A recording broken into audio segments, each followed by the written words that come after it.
तो हेलो बच्चों, आज के इस वीडियो में हम लोग बात करने वाले हैं उस चीज के बारे में जिससे तुम्हें लगता है डर। यानी कि बात मैं करूंगा ऑर्गेनिक केमिस्ट्री की। देखो, ऑर्गेनिक केमिस्ट्री में ना सबसे बड़ी प्रॉब्लम क्या है हम लोगों की, हम लोग रटने की कोशिश करते हैं। और जितना ज्यादा रटने की कोशिश करोगे ना ऑर्गेनिक से, उतना ही दूर होते चले जाओगे। तो बेसिकली मैं जो बात करने वाला हूँ आज ऑर्गेनिक केमिस्ट्री पे, वो स्टार्टिंग में वहां से करूंगा जहां से ये ऑर्गेनिक केमिस्ट्री की शुरुआत होती है। यानी कि पूरे बेसिक लेवल से हम पूरे ऑर्गेनिक केमिस्ट्री को समझेंगे। तो वादा है इस वीडियो के बाद आप क्या जानोगे, आप ऑर्गेनिक केमिस्ट्री को समझने के लायक हो जाओगे। चाहे क्लास 11th की ऑर्गेनिक हो, चाहे क्लास 12th की ऑर्गेनिक हो, मैं जो पढ़ाने वाला हूँ ये है complete basic tutorial. Everything about the organic will come from this video only. हाँ, हो सकता है इसके बाद बहुत सारे टॉपिक आपको दिखे, लेकिन सभी चीजों की जो बेसिक जड़ है ना, वो यही वीडियो रहने वाली है। सो बी फोकस्ड। अगले टाइम के लिए आप लोगों को वीडियो में स्टिक रहना है और समझना है इन चीजों को। देखो, ऑर्गेनिक केमिस्ट्री की जो स्टार्टिंग होती है ना, वो होती है सबसे इंपॉर्टेंटली चीज एक जनरल रिएक्शन से। बचपन से हम लोग एक रिएक्शन पढ़ते आ रहे हैं कि अगर मैं ए प्लस बी करता हूँ तो भाई सी प्लस डी मिलता है। It's a general organic reaction, या कोई भी जनरल रिएक्शन जो आप पढ़ते हैं। इसमें हमने आज तक ये पढ़ा कि ये जो ए और बी होता है, हम इस वाले को, लेफ्ट वाले पार्ट को रिएक्टेंट बोलते हैं, and this side it is called product. ये हम लोगों ने जाना। लेकिन ऑर्गेनिक के अंदर हम इसके थोड़ा सा डीप और घुसते हैं, और वो क्या? तो ये जो पहला वाला पार्ट होता है A, this is called our reactant. Reactant में भी एक special reactant, this is called substrate molecule. This is called substrate molecule, substrate molecule. इसके बाद ये जो बी वाला सेक्शन है, इसको हम लोग कहते हैं बेटा अटैकिंग रिएजेंट। एंड पूरी केमिस्ट्री का जो मेन जड़ है, वो इसी अटैकिंग रिएजेंट पे ही बेस्ड है। मतलब पूरी ऑर्गेनिक केमिस्ट्री बेस्ड है इस अटैकिंग रिएजेंट के ऊपर। तीसरे नंबर पे हमारा जो ये वाला पार्ट है C, this is called main product. This is called main product and the last one is called by product. Main product वो है जो क्वांटिटी में ज्यादा होगा, एंड बाय प्रोडक्ट वो जो क्वांटिटी में कम होगा। तो मेनली हमारा रिएक्शन डिपेंड करता है ऑर्गेनिक में, वो डिपेंड करता है अटैकिंग रिएजेंट के ऊपर। यानी कि किस टाइप का अटैकिंग रिएजेंट है, उस पर डिपेंड करेगा आपका प्रोडक्ट क्या बनेगा। तो मेनली हमें जो अब स्टडी करना है वो है हमारा टाइप्स ऑफ अटैकिंग रिएजेंट। मतलब बेसिकली जब तक हम अटैकिंग रिएजेंट को नहीं जानेंगे, हमें ये समझना मुश्किल है कि प्रोडक्ट बनेगा क्या। देखो, अटैकिंग रिएजेंट मतलब भाई आप इसको ऐसे समझ लो बेटा कि आपकी दो बंदों की लड़ाई हो जाती है, ठीक है? अब लड़ाई होती है तो आप उसको कैसे पीटते हैं, इस बात पे डिपेंड करेगा कि वो हॉस्पिटल जाएगा या नॉर्मली घर जाएगा या फिर ऊपर ही जाएगा, है ना? तो इट डिपेंड्स कि आपने किस तरीके से पीटा। तो that is what attacking reagent means, कि ये बताएगा सबस्ट्रेट के ऊपर रिएक्शन किस तरीके का हुआ। तो भाई अटैकिंग रिएजेंट का एक कैटेगरी होता है electrophile. The second one is nucleophile. Nucleophile. और तीसरा और लास्ट अटैकिंग एजेंट जो हम लोग स्टडी करेंगे, दैट इज फ्री रेडिकल्स। तो वन बाय वन हम एक एक चीजों को समझेंगे। जैसे इलेक्ट्रोफाइल है, भाई देखो फाइल का मतलब ही होता है लविंग, किसी चीज को चाहना। आप किसी चीज को तभी चाहते हैं जब आपके पास उसकी कमी होती है। लाइक मुझे पैसा चाहिए, I love my money file, है ना? इसको मनी फाइल बोल सकते हैं। तो अगर आपको पैसा चाहिए, you are money file, it means आपके पास पैसे की कमी है। जिसके पास पैसे की कमी नहीं, वो मनी फाइल नहीं होगा। फिर वो बाकी चीजों की तरफ दौड़ेगा, लाइक शांति के पीछे दौड़ेगा या फिर पीस वगैरह के पीछे दौड़ेगा, राइट? तो एवरीवन हैव डिफरेंट रेस। तो सिमिलरली इलेक्ट्रोफाइल की रेस किस चीज को लेकर के है? इलेक्ट्रॉन को लेकर के। It is electron loving. It is electron loving. और जब मैं बात इलेक्ट्रॉन लविंग की कहता हूं, तो इसका मतलब हुआ कि ये इलेक्ट्रॉन डेफिशिएंट है, इसके पास कमी है इलेक्ट्रॉन की, इसीलिए तो ये लविंग है। इसका मतलब आप इसका एक और नाम बोल सकते हैं और करके, इट इज इलेक्ट्रॉन डेफिशिएंट। इस बेचारे के पास इलेक्ट्रॉन की कमी है, इट इज डेफिशिएंट। अब इलेक्ट्रॉन डेफिशिएंसी के हिसाब से हमने इसकी कैटेगरी बनाई। दो तरीके के इलेक्ट्रोफाइल्स होते हैं। वन, तो ये बताओ इलेक्ट्रॉन की कमी मतलब कि उसको नेगेटिव चार्ज की कमी है, नेगेटिव चार्ज चाहिए, तो उसके पास क्या एक्स्ट्रा है? पॉजिटिव चार्ज है। इसका मतलब इसका एक कैटेगरी तो हो गया पॉजिटिव इलेक्ट्रोफाइल। और दूसरा होता है बेटा न्यूट्रल। नेगेटिव मत कहना, नेगेटिव का तो मतलब हो गया उसका इलेक्ट्रॉन फालतू हो गया ना, बट ये लविंग है। It is neutral electrophile. Electron की कमी है लेकिन वो न्यूट्रल है। जैसे एग्जांपल से समझाता हूँ, Cl पॉजिटिव, Br पॉजिटिव। अब ये मत सोचना कि यार ब्रोमीन पे तो नेगेटिव होता है, क्लोरीन पे नेगेटिव होता है। इन सम केसेस इन पे पॉजिटिव भी आता है। तो Cl प्लस Br प्लस, है ना, F और ऐसे ही I प्लस, CS3 प्लस, इस टाइप का कोई भी जिसके पास पॉजिटिव चार्ज होगा NH4+, वो सारे के सारे पॉजिटिव इलेक्ट्रोफाइल के एग्जांपल्स होंगे। न्यूट्रल में कौन आएगा? ऐसा इलेक्ट्रोफाइल सोचो, ऐसा सोचो जिसके पास इलेक्ट्रॉन की कमी भी है और उसका ऑक्टेट पूरा नहीं है। तभी तो कमी है ना, 8 पूरे नहीं है। तो और चार्ज भी नहीं है, जैसे कि एल्यूमिनियम क्लोराइड AlCl3, आसपास इसके सिर्फ 6 इलेक्ट्रॉन है। एल्यूमिनियम ने 3 बॉन्ड बना रखे हैं क्लोरीन के साथ, तो आसपास सिर्फ 6 इलेक्ट्रॉन है, ऑक्टेट पूरा नहीं है, तो इट्स एन इलेक्ट्रोफाइल। ऐसे ही एक इलेक्ट्रोफाइल आप लिख सकते हैं बेटा BCl3, ऐसे ही हो सकता है BF3, ऐसे ही हो सकता है BeCl2। ये सारे के सारे जो मैंने एलिमेंट्स लिखे हैं, they are electrophile which do not contain any charge, that's why they are neutral electrophile। ठीक है, उसके बाद आती है नेक्स्ट कैटेगरी हमारी, जो कि है न्यूक्लियोफाइल की। भाई नाम से ही क्लियर है, इट इज न्यूक्लियस लविंग। इसको न्यूक्लियस की कमी है, पॉजिटिव चार्ज की कमी है ना? या जिसको पॉजिटिव चार्ज की कमी है, आप उसको ये तो कह सकते हो उसका इलेक्ट्रॉन बहुत फालतू है, ये रिच है। कौन सा रिच है? ये इलेक्ट्रॉन रिच है। ठीक है, दीज आर इलेक्ट्रॉन रिच, बहुत फालतू इलेक्ट्रॉन है इसके पास। तो अगेन इसकी कुछ कैटेगरीज हमने बना रखी है बेटा। इसकी हमारे पास 3 कैटेगरीज है। One is called negative nucleophile, ऐसा न्यूक्लियोफाइल जिसके पास नेगेटिव चार्ज है। तभी तो उसको न्यूक्लियस चाहिए, न्यूक्लियस मींस पॉजिटिव चाहिए, क्योंकि नेगेटिव ज्यादा है। जैसे कि Cl-, Br-, I-, कोई भी नेगेटिव चार्ज वाला बंदा पकड़ लो, एलिमेंट पकड़ लो, सभी नेगेटिव न्यूक्लियोफाइल के अंदर आएंगे। दूसरा और बेस्ट बढ़िया एग्जांपल हम ले सकते हैं न्यूट्रल न्यूक्लियोफाइल में, मतलब ऐसा न्यूक्लियोफाइल जो कि न्यूट्रल है, जिसके पास कोई चार्ज नहीं है, बट स्टिल उसको इलेक्ट्रॉन बहुत ज्यादा है, उसको न्यूक्लियस चाहिए। भाई इलेक्ट्रॉन ज्यादा है, चार्ज नहीं है, इसका मतलब पक्का लोन पेयर है। तो देखो लोन पेयर वाले जैसे कि NH3 लोन पेयर है। लोन पेयर कहने का मतलब ऐसे इलेक्ट्रॉन्स जो एक्स्ट्रा अनबॉन्डेड होते हैं, अनबॉन्डेड इलेक्ट्रॉन है उसके पास, फालतू इलेक्ट्रॉन है उसके पास, तो NH3। ऐसे ही वाटर है, अनबॉन्डेड ऑक्सीजन के पास लोन पेयर होता है, यानी वाटर भी एक न्यूट्रल न्यूक्लियोफाइल है। ऐसे ही और भी सोच सकते हो बेटा आप लोग, NF3 है, लोन पेयर है।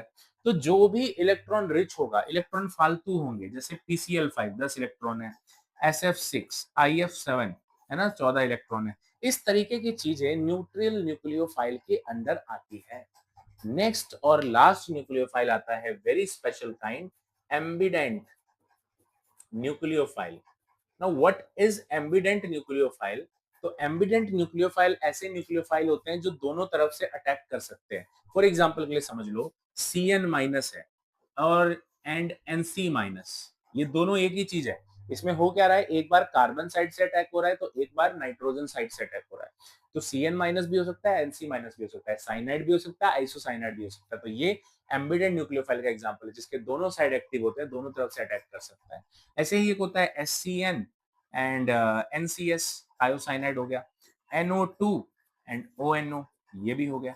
तो ये हमारे एम्बिडेंट न्यूक्लियोफाइल है। एक बार फटाफट इस पूरे कैटेगराइज को नोट करेंगे, और अभी मैं इसके अंडर क्या करने वाला हूँ, एक बार पहले डेफिनेशन हम लिखेंगे एम्बिडेंट न्यूक्लियोफाइल की। It is very important to study ambident nucleophile, बहुत जरूरी, बहुत ही ज्यादा जरूरी है। What is ambident nucleophile? Those those attacking reagent, yeah, those not attacking reagent actually, those nucleophile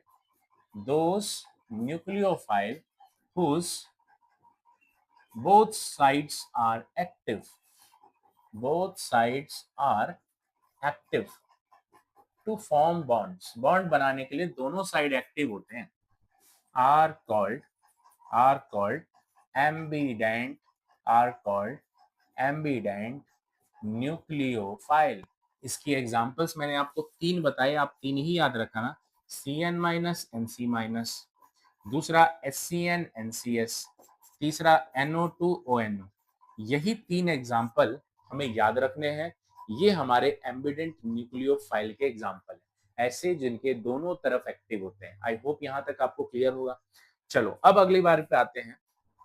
हमारा अगला टाइप का अटैकिंग रिएजेंट होता है, that is called free radical. तो very important, it is free radical, है ना? रेडिकल वर्ड आपने सुना होगा। रेडिकल्स हम लोग हमारे हिस्ट्री में भी आते हैं, रेडिकल्स जो कि शांति से नहीं रहते थे। मतलब फॉर एग्जांपल के लिए ये लड़ के अपना हक मांगना जानते थे। फॉर एग्जांपल हमारी हिस्ट्री में हमारे भगत सिंह जी को रेडिकल्स कहा गया है। तो रेडिकल्स मतलब ये लड़के हक लेना चाहते थे, है ना, शांति से नहीं। दो होते थे, एक नॉन रेडिकल जैसे कि महात्मा गांधी जी, लड़ना नहीं, वो अपने हक को एक शांतिपूर्ण तरीके से लेते थे। दोनों ही इंपॉर्टेंट है अपने आप में। तो वो रेडिकल थे जो लड़के हक लेना चाहते हैं। तो फ्री रेडिकल्स क्या है, जो फ्री है लड़ने के लिए, क्या है भाई ये? तो फ्री रेडिकल्स कब बनते हैं? So these are formed by homolytic cleavage. Homolytic cleavage या क्लीवेज का दूसरा नाम फिजन भी होता है, तोड़ना। तो होमोलिटिक क्लीवेज या फिजन से बनता है। These are form by homolytic cleavage और फिजन। दे एक सेकेंड, और इसमें हम एक लाइन और लिख सकते हैं, होमोलिटिक क्लीवेज और fission fission in the presence of sunlight. In the presence of sunlight, भाई सनलाइट के प्रेजेंस में ये रिएक्शन होता है। These are paramagnetic. पैरामैग्नेटिक होता है नेचर में, और जो पैरामैग्नेटिक होता है बेटा वो कलर शो करता है, शोज कलर। ये कलर शो करेगा जरूर। तो ये हमारी फ्री रेडिकल की डेफिनेशन हो गई। अब देखो, ये जो मैं बात क्लीवेज की कर रहा हूँ, क्लीवेज का मतलब होता है फिजन, ब्रेक डाउन करना। तो बॉन्ड क्लीवेज या फिजन दो टाइप का होता है। वन इज कॉल्ड होमोलिटिक, जो कि मैं अभी इसमें फ्री रेडिकल्स के अंदर पढ़ता हूँ। दूसरा है बेटा हेट्रोलिटिक। हेट्रोलिटिक, देखो ये होमो वर्ड बहुत सारे फेमस है, होमोसेक्सुअल बोलते हैं, जिसमें एक ही तरीके के लोग पसंद होते हैं इनको, है ना, मेल को मेल, फीमेल को फीमेल, तो ये होमोसेक्सुअल। सिमिलरली होमोलिटिक मतलब एक ही टाइप के बॉन्ड टूटते हैं। जैसे एग्जांपल के लिए मेरे पास क्लोरीन क्लोरीन का बॉन्ड है, Cl2 है। अगर ये Cl2 है तो सिमिलर सिमिलर है। और अगर लाइट के प्रेजेंस में, लाइट मतलब HNU लिख देंगे हम लोग, ठीक है, लाइट को HNU लिखा रहता है। HNU means light, sunlight. तो सनलाइट के प्रेजेंस में जब ब्रेक होता है तो एक क्लोरीन क्लोरीन के बॉन्ड में बेटा दो इलेक्ट्रॉन होंगे ना। ऐसे समझो कि एक क्लोरीन अपना एक इलेक्ट्रॉन लाया, दूसरा क्लोरीन अपना एक इलेक्ट्रॉन लाया, और दोनों ने बॉन्ड बनाया। अब ये बॉन्ड जब ब्रेक डाउन होगा बीचों बीच, तो ये दोनों अपने अपने इलेक्ट्रॉन लेकर के अलग हो जाएंगे। तो ये अनपेयर्ड इलेक्ट्रॉन वाला जो पार्ट है, यही हमारा फ्री रेडिकल कहलाता है। जिसके पास एक अनपेयर्ड इलेक्ट्रॉन होता है, सिंगल डॉटेड इलेक्ट्रॉन होता है, ये अपना बॉन्ड ब्रेक डाउन करते हैं सनलाइट के प्रेजेंस में। इन्हें हम लोग फ्री रेडिकल कहते हैं। ठीक है। हाइड्रोलिटिक में क्या है, अगर मेरे पास दो चीजें हैं ए और बी, और ये ब्रेक करे, एक बना ले बच्चे कैटायन और एक बना ले एनायन, मतलब एक प्लस चार्ज वाला हो जाए तो कैटायन और माइनस चार्ज वाला हो जाए तो एनायन, इसे हम लोग कहते हैं हेट्रोलिटिक क्लीवेज। ये है बेसिकली फ्री रेडिकल का कॉन्सेप्ट। नाउ जब हम लोगों ने अटैकिंग रिएजेंट को स्टडी कर लिया, तो अटैकिंग रिएजेंट के बाद मेन बात ये आती है कि ये अटैकिंग रिएजेंट अटैक करेगा सबस्ट्रेट के ऊपर। तो सबस्ट्रेट पे अटैक करने के बाद सीधा प्रोडक्ट नहीं बनता। हम लोग सीधा स्टडी प्रोडक्ट और उसके टाइप से करते हैं, बट स्टिल हमारा जो बेसिक स्टार्ट होता है वो यहाँ से कि कितने टाइप के अटैकिंग रिएजेंट्स हैं और ये अटैकिंग रिएजेंट कौन कौन से हैं। अब ये अटैक करने के बाद कुछ डिस्प्लेसमेंट होता है इलेक्ट्रॉन का। इलेक्ट्रॉन एक जगह से दूसरी जगह जाते हैं। अब ये कैसे इलेक्ट्रॉन एक जगह से दूसरी जगह ट्रांसफर करते हैं, this is our next topic, electron displacement method. Electron displacement method, this is the next topic we have, electron displacement method. देखिए, इसमें मेनली जो हम बात करेंगे बेसिक ऑर्गेनिक केमिस्ट्री, जो आपके 11th में 12th में दोनों में काम आने वाली है, वो ये कि पहली है बेटा इंडक्टिव इफेक्ट, इंडक्टिव इफेक्ट, और दूसरे नंबर पे आएगा रेजोनेंस, रेजोनेंस और मेसोमरिक इफेक्ट। हम ये दो इफेक्ट के बारे में इंपॉर्टेंटली पढ़ेंगे, ये सबसे जरूरी है। वैसे हालांकि और भी हैं, दो और हम पढ़ते हैं, electromeric effect and hyper conjugation effect, but जो मेनली हमें स्टडी करना है, most of the organic chemistry is based on these two, inductive effect and mesomeric या रेजोनेंस इफेक्ट। हमें बेसिकली ये स्टडी करना है। सो वन बाय वन हम स्टडी करेंगे। सबसे पहले इंडक्टिव इफेक्ट पे चलेंगे, तो एक बार इसको नोट डाउन कीजिए। तो हमारा अगला हेडिंग होगा इंडक्टिव इफेक्ट, जिसको हम स्टडी करेंगे। So what is inductive effect, इसको समझते हैं। So next topic is inductive effect. देखो बेटा, इसमें भी इलेक्ट्रॉन का डिस्प्लेसमेंट होता है, मतलब इलेक्ट्रॉन एक जगह से दूसरी जगह जाता है। क्यों जाता है? तो क्योंकि अटैकिंग रिएजेंट ने सबस्ट्रेट पे अटैक किया, और अटैक होने के बाद अब इलेक्ट्रॉन अपनी जगह छोड़ के दूसरी जगह जाएगा। तो इसमें क्या है, सो the displacement of sigma electron, displacement of sigma electron towards more electronegative element from less electronegative element। तो ज्यादा इलेक्ट्रोनेगेटिव एलिमेंट कम इलेक्ट्रोनेगेटिव एलिमेंट को अपनी तरफ खींचता है। इसी इफेक्ट को हम लोग इंडक्टिव इफेक्ट कहते हैं। ये इफेक्ट दो टाइप का होता है। These are of two types. One is called plus I effect और दूसरा होता है minus I effect. We will study one by one. तो पहले तो हम लोग जरा इस डिस्प्लेसमेंट को समझते हैं। देखिए, तो इस एग्जांपल में अभी हम लोग क्या देखने वाले हैं। देखिए, इंडक्टिव इफेक्ट में हमने ये समझा कि जब भी डिस्प्लेसमेंट होगा तो सिग्मा इलेक्ट्रॉन्स का होगा। मतलब बॉन्ड्स जो बना हुआ है, सिंगल बॉन्ड है उसमें, तो ज्यादा इलेक्ट्रोनेगेटिव वाला एलिमेंट अपनी तरफ कम इलेक्ट्रोनेगेटिव वाले एलिमेंट के इलेक्ट्रॉन को भी खींच लेता है। आप इसको बेटा इस तरीके से समझो कि मान के चलो मैं और मेरा दोस्त मिलकर के एक बिजनेस स्टार्ट करते हैं, ठीक है। हाइड्रोजन और सीएल, या दोस्त छोड़ो, एच और सीएल मिलके एक बिजनेस स्टार्ट करते हैं। 50-50% पार्टनरशिप थी। मतलब हाइड्रोजन ने भी अपना एक इलेक्ट्रॉन और क्लोरीन ने भी अपना एक इलेक्ट्रॉन मिला करके बॉन्ड बनाया, बिजनेस बनाया। अब क्लोरीन अपने इलेक्ट्रोनेगेटिव नेचर के कारण, इलेक्ट्रोनेगेटिव मतलब वो प्रॉपर्टी, वो एबिलिटी जिसके कारण वो अगले के इलेक्ट्रॉन को अपनी तरफ खींचता है। तो ये हाइड्रोजन से कहेगा, यार देख 50% शेयर तेरे पास है, 50% शेयर मेरे पास है। अपने 50% शेयर तू अपने मेरी तरफ रख दे, क्योंकि तू थोड़ा वीक है, तेरे से कोई छीन ना ले। भाई छीन लेगा तो दिक्कत हो जाएगी, इसलिए तू अपने इलेक्ट्रॉन को मेरे पास रख दे। और क्या होगा यहाँ पर कि यहाँ हम देखेंगे कि जो इलेक्ट्रॉन हाइड्रोजन का था ना, वो भी यहाँ क्लोरीन की तरफ शिफ्ट हो गया। मतलब हाइड्रोजन की तरफ नहीं है, वो शिफ्ट हो गया किधर की तरफ, क्लोरीन की तरफ। इसकी वजह से इस क्लोरीन पे स्लाइटली नेगेटिव चार्ज आ गया। ध्यान रहे, पूरा नेगेटिव चार्ज नहीं आया, अनायन नहीं बना, स्लाइटली नेगेटिव चार्ज, क्योंकि सिर्फ अपनी तरफ अट्रैक्ट किया है, छीन नहीं लिया पूरी तरीके से, है ना। तो सिर्फ डिस्प्लेसमेंट हुआ है सिग्मा इलेक्ट्रॉन का, तो डेल्टा नेगेटिव, और इस बेचारे पे आ गया डेल्टा पॉजिटिव। बस यही सिनेरियो हमारा इंडक्टिव इफेक्ट कहलाता है। इसी को हम इंडक्टिव इफेक्ट कहते हैं। तो यहाँ देखिए, क्लोरीन इलेक्ट्रोनेगेटिव होने के कारण डेल्टा नेगेटिव चार्ज अपनी तरफ एक्वायर कर लेगा।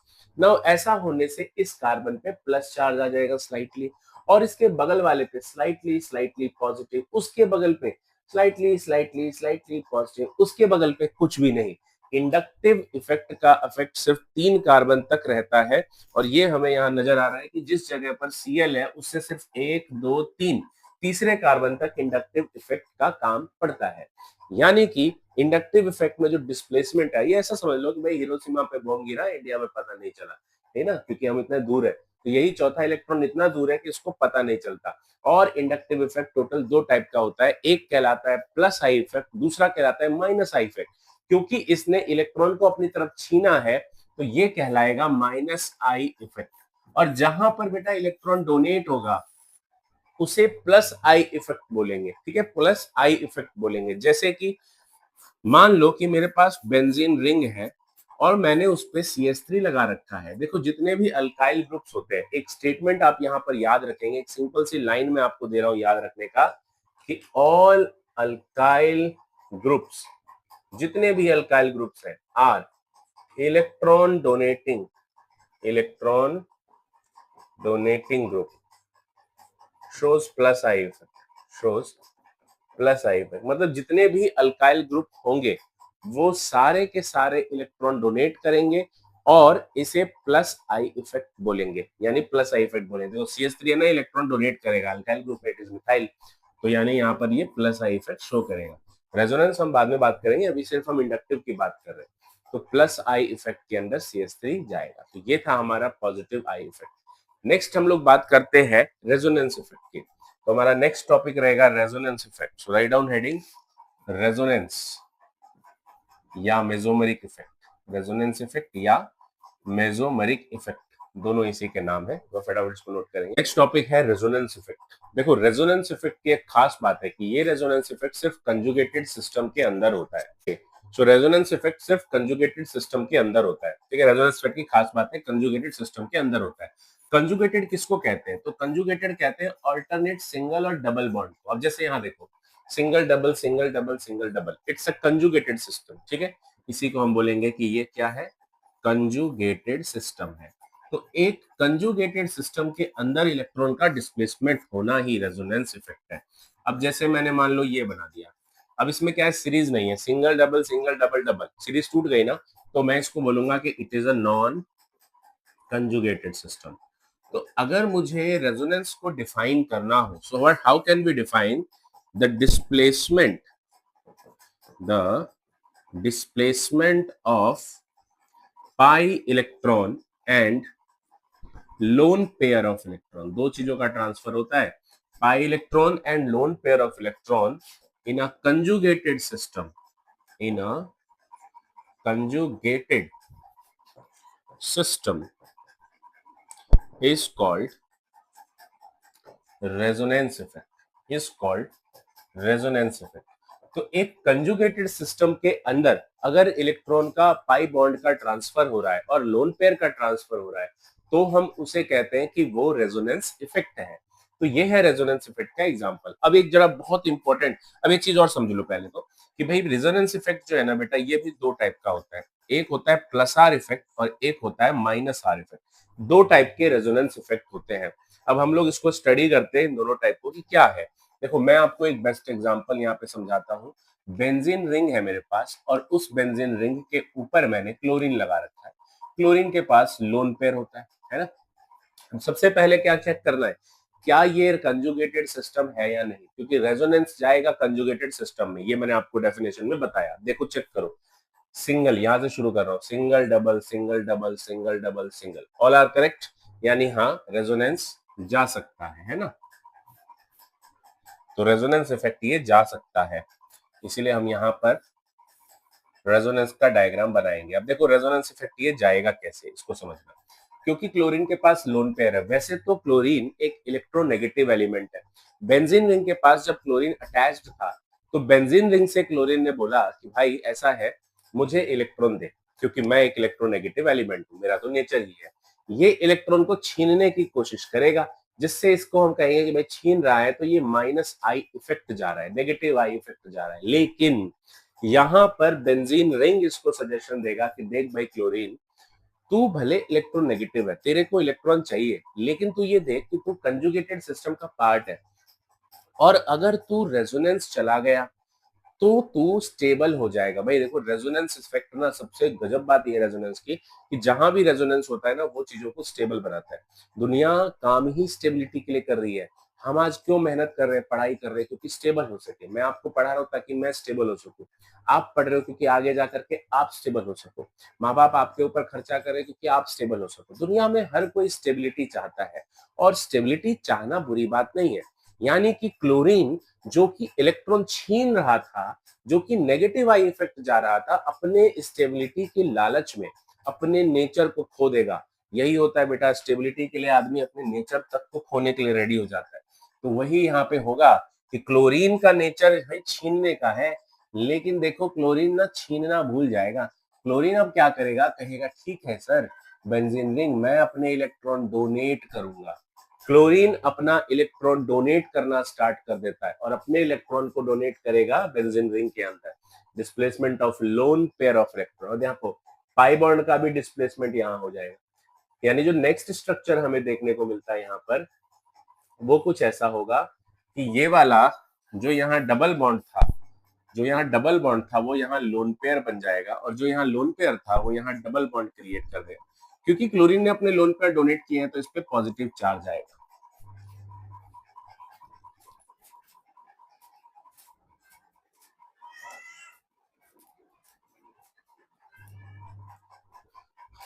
क्योंकि क्लोरीन ने अपने लोन पेयर डोनेट किए हैं, तो क्लोरीन पे पॉजिटिव चार्ज आएगा। अब देखो यहाँ पर बाकी सब जगह एज इट इज छेड़ना नहीं है।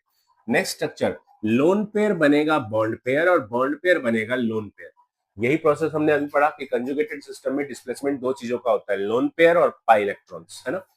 तो अगला जो स्ट्रक्चर हमें दिखाई देगा बेटा, वो ये कि ये लोन पेयर बन चुका है बॉन्ड पेयर, और ये बॉन्ड पेयर बन चुका है lone pair. Lone pair with negative charge होगा हमेशा, बाकी सब as it is. Next structure में हम देखेंगे कि अब ये लोन पेयर बनेगा बॉन्ड पेयर, और बॉन्ड पेयर बनेगा लोन पेयर। तो ये आ गया यहाँ पर बॉन्ड पेयर बन गया, बॉन्ड पेयर यहाँ पे लोन पेयर बन गया, बाकी सब सेम बना दो। नेक्स्ट में लोन पेयर बनेगा बॉन्ड पेयर बनेगा लोन पेयर। तो नेक्स्ट डायग्राम में मुझे देखने को मिलता है कि यहाँ पे ये हो गया सिंगल बॉन्ड क्लोरीन हो गया और यहाँ पर बाई बॉन्ड आ गया।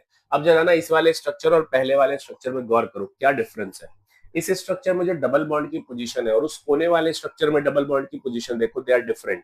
डबल बॉन्ड की पोजीशन ही बदल गई, यानी मैं ये कह सकता हूं कि भाई पाई इलेक्ट्रॉन्स ना रोटेट कर रहे हैं, घूम रहे हैं एक जगह से दूसरी जगह पे।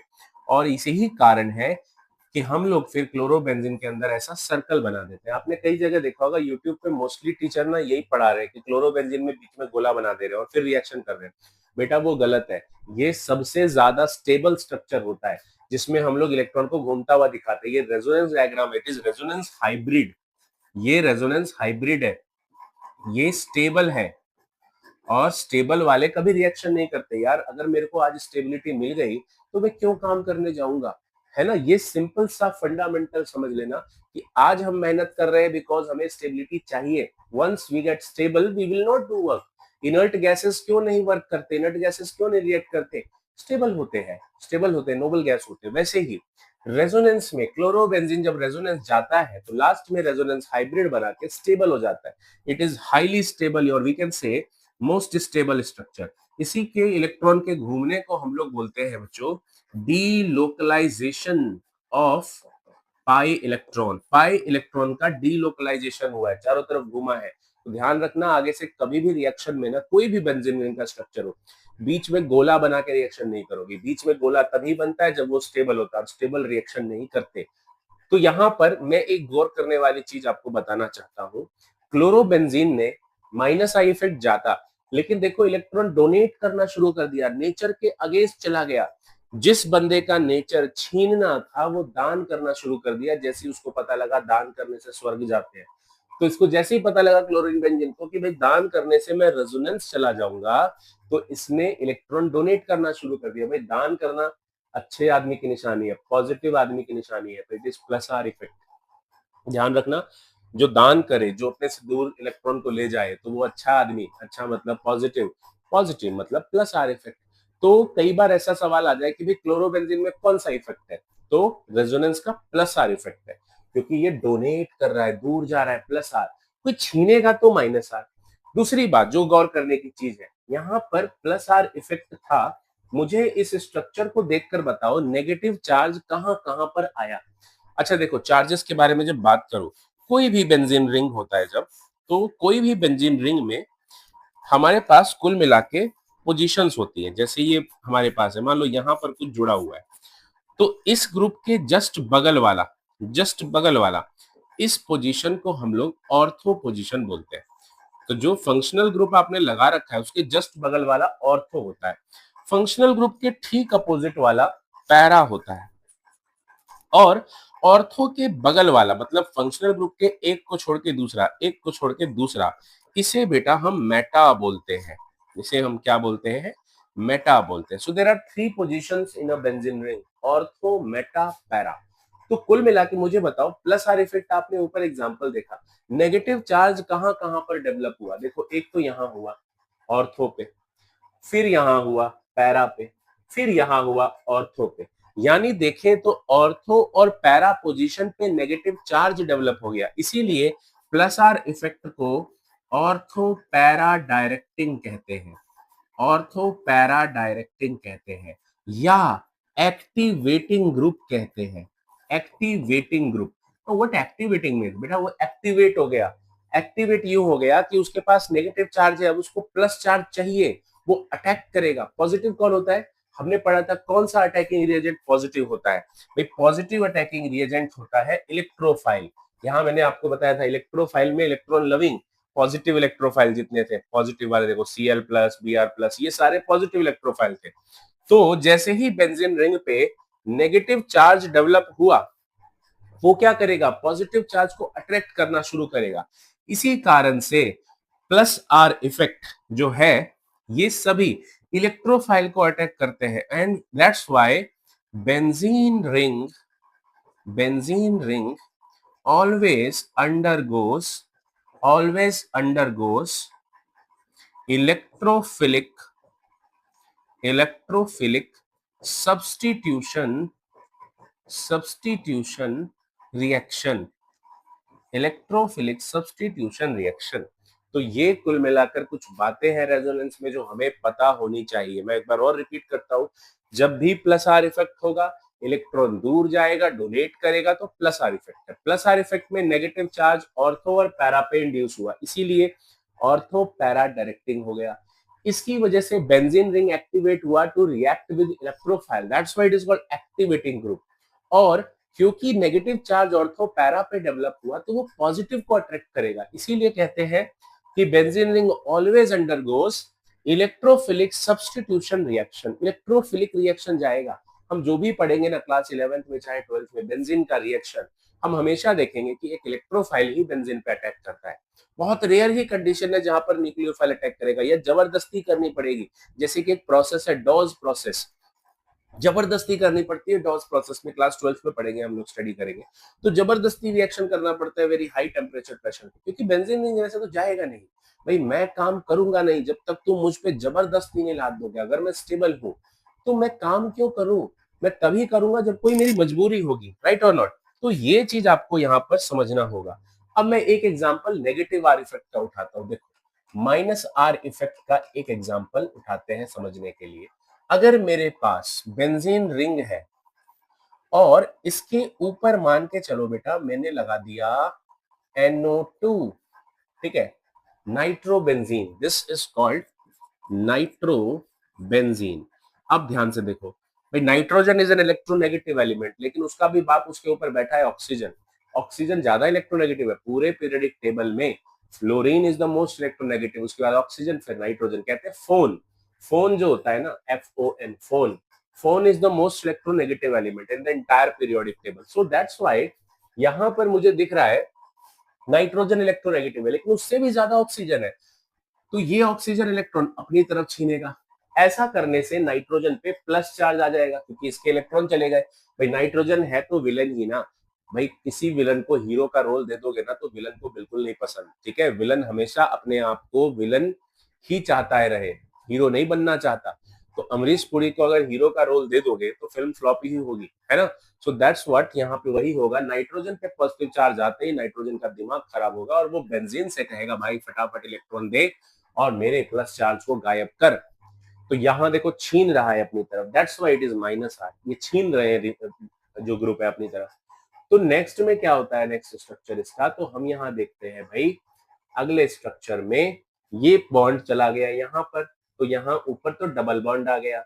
यहाँ ऑक्सीजन ने इलेक्ट्रॉन छीन लिया तो इस पे नेगेटिव आ गया, राइट। और यहां से इलेक्ट्रॉन गया, पाई बॉन्ड गया, तो यहाँ पॉजिटिव चार्ज आ गया। बाकी सब एज इट इज।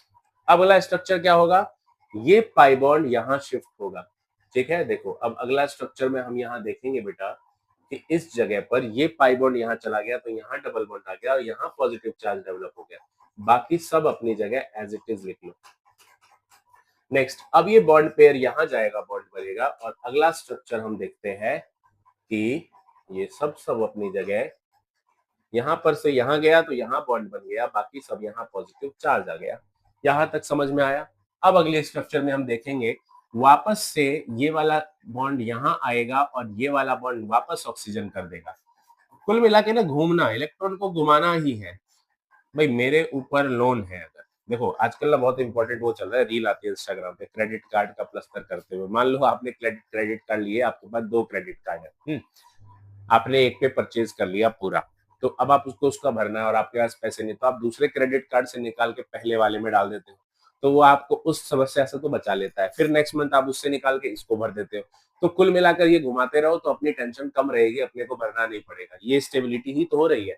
यही चीज यहाँ हो रहा है।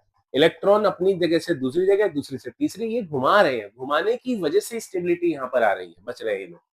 तो यहाँ पे जो है इसने डोनेट किया तो यहाँ बेटा डबल बॉन्ड, वापस से ये हम वेजिटेज देखेंगे कि वो बिल्कुल सेम वैसे का वैसा ही बन गया। अब देखो यहाँ पे और लास्ट वाले पहले वाले पे फर्क क्या है, पाई बॉन्ड की पोजीशन का फर्क है। पाई बॉन्ड ने अपनी जगह बदली, यानी कि मैं बोल सकता हूँ कि भाई पाई बॉन्ड जो है वो रोटेट कर रहा है, ऐसे गोला बना सकता हूँ। पाई बॉन्ड जो है वो रोटेट कर रहा है। इस लास्ट वाले डायग्राम को क्या बोला था मैंने, this is called resonance hybrid, highly stable. जब भी बीच में गोला होगा तो वो स्टेबल है, रेजोनेंस हाइब्रिड। ये बाकी के जो स्ट्रक्चर्स होते हैं ना, इसको बोलते हैं कैनोनिकल स्ट्रक्चर्स। कैनोनिकल स्ट्रक्चर्स, ये ध्यान रखना, दीज आर कैनोनिकल स्ट्रक्चर्स। पीछे वाले में भी जो हमने बनाए थे सारे के सारे क्या थे, these are canonical structure, these are canonical structure. और लास्ट वाला होता है रेजोनेंस हाइब्रिड। आई होप यहां तक आपको क्लियर हुआ होगा। ये था बेटा माइनस आर इफेक्ट। अब गौर करो माइनस आर में, देखो माइनस आर में नेगेटिव चार्ज कहां पर आया, तो जवाब है कहीं नहीं सर, हर जगह तो पॉजिटिव आया। ऑर्थो पोजीशन पे पॉजिटिव चार्ज, पैरा पोजीशन पे पॉजिटिव चार्ज, फिर ऑर्थो पोजीशन पे पॉजिटिव चार्ज। सिर्फ पॉजिटिव चार्ज आया तो नेगेटिव कहां, भाई जहां पॉजिटिव नहीं है वहां नेगेटिव है। तो ऑर्थो और पैरा पे पॉजिटिव आ गया तो कौन सा पोजीशन बच गया, मेटा, यानी मेटा पे नेगेटिव चार्ज होगा। और इसीलिए माइनस आर इफेक्ट को मेटा डायरेक्टिंग कहते हैं। मेटा डायरेक्टिंग कहते हैं। मेटा डायरेक्टिंग मतलब जो अपकमिंग इलेक्ट्रोफाइल है वो मेटा पोजीशन पे जाएगा, ध्यान रखने का। अपकमिंग इलेक्ट्रोफाइल कहां जाएगा, electrophile will go to meta, meta position पे जाएगा, ठीक है। उसके बाद ये बेंजीन रिंग पे पॉजिटिव चार्ज ला रहा है या डेफिशिएंट बना रहा है, इसीलिए ये जितने भी माइनस आर इफेक्ट वाले होते हैं दे आर डीएक्टिवेटिंग ग्रुप। ये क्या होते हैं, डीएक्टिवेटिंग ग्रुप होते हैं। ये डीएक्टिवेट करते हैं बेंजीन रिंगों की, भाई तुझे रिएक्शन नहीं करने देंगे हम लोग। ये है डीएक्टिवेटिंग ग्रुप और ये है रेजोनेंस इफेक्ट जो हमने पढ़ा। तो बेटा कुल मिलाकर के कुछ रेजोनेंस की इंपॉर्टेंट चीजें बता रहा हूं जो आज से आगे भविष्य तक तुम्हारे काम आएगी। क्या, जब भी रेजोनेंस इफेक्ट होगा, जब भी रेजोनेंस इफेक्ट होगा, पहली चीज स्टेबिलिटी इंक्रीज होगी।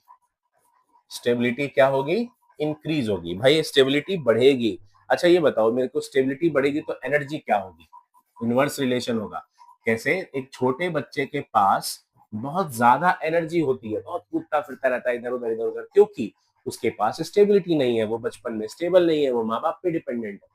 जब आदमी बूढ़ा हो गया, फुल स्टेबल है, पैसा वैसा बहुत कमा लिया जीवन भर, लेकिन अब उसके पास एनर्जी नहीं है, तो स्टेबिलिटी ज्यादा होने के बाद आदमी थोड़ा लथार्जिक हो जाता है। स्टेबल होने के बाद, बहुत पैसा आने के बाद आदमी थोड़ा आलसी हो जाएगा कि मैं अब काम नहीं करूंगा, अब आराम करूंगा, जीवन में थोड़ा स्लोनेस आ जाएगा, थोड़ा धीरा हो जाएगा, यानी एनर्जी थोड़ा कम लगाएगा, एनर्जी लॉस कम, तो एनर्जी डिक्रीज होगी। तीसरी और इंपॉर्टेंट चीज, जितने भी बॉन्ड लेंथ होते हैं ना वो बराबर हो जाएंगे, बॉन्ड लेंथ इक्वल हो जाएगा। इसकी मैं अभी बात करके बताता हूँ आपको। देखो कार्बन कार्बन सिंगल बॉन्ड में जो बॉन्ड लेंथ होता है वो 1.54 एंगस्ट्रॉम होता है। कार्बन कार्बन डबल बॉन्ड का 1.34 एंगस्ट्रॉम होता है।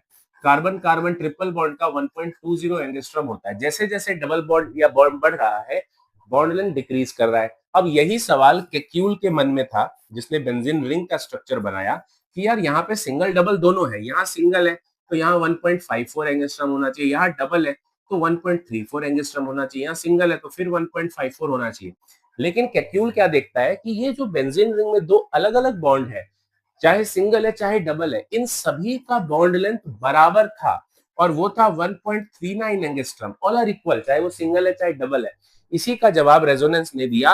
हमने रेजोनेंस में क्या बनाया था, गोला।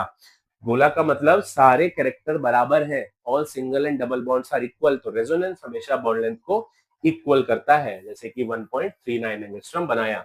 तो वेरी इंपॉर्टेंट चीज ये याद रखने का है। उसके बाद पॉइंट नंबर 4, जो बॉन्ड लेंथ इक्वल होगा, एनर्जी डिक्रीज होगी, स्टेबिलिटी बढ़ेगी, acidic character, acidic character increase होगा, बढ़ेगा। मैं अभी इस पे बात करूंगा कैसे बढ़ेगा। पांचवा नंबर इसका उल्टा, बेसिक कैरेक्टर डिक्रीज करेगा। छठा, डाइपोल मोमेंट डिक्रीज करेगा। चलो अब वन बाय वन हम समझते हैं कि एसिडिक कैरेक्टर बढ़ेगा कैसे। देखो फिनॉल के बारे में सोचो, फिनॉल होता है बेंजीन पे ऊपर OH ग्रुप, ये मैंने बनाया बेंजीन और इसके ऊपर बनाया OH।